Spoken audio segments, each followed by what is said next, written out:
Kenapa Bena sangat yakin dengan produk BE International? Pertama, sebab terlalu banyak testimoni di luar sana dan majoriti ejen sah BE semuanya adalah pesakit termasuk Bena. Jadi bila kita share, kita ada walking testimony. Kita cerita dari pengalaman sendiri menggunakan produk BE seperti Alora Series dan Bilex Functional Food. Nombor dua, great sourcing. Sebab founders memang travel all over the world cari the best doctors, the best researchers, the best scientists yang boleh formulatekan produk kesihatan untuk BE International. Contohnya BE engage Dr. Farid Murad untuk formulate B-Fil untuk kesihatan jantung. So siapa Dr. Farid Murad ni? Beliau bukan calang-calang orang.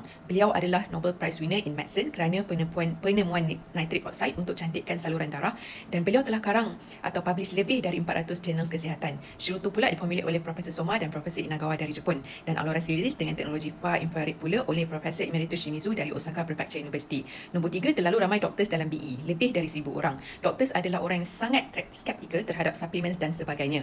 Tetapi produk BE sangat top notch, backed by clinical research dan studies up to 30 years. Jadi doktor-doktor di BE sangat yakin akan keberkesanan produk BE untuk bantu masalah kesihatan kita.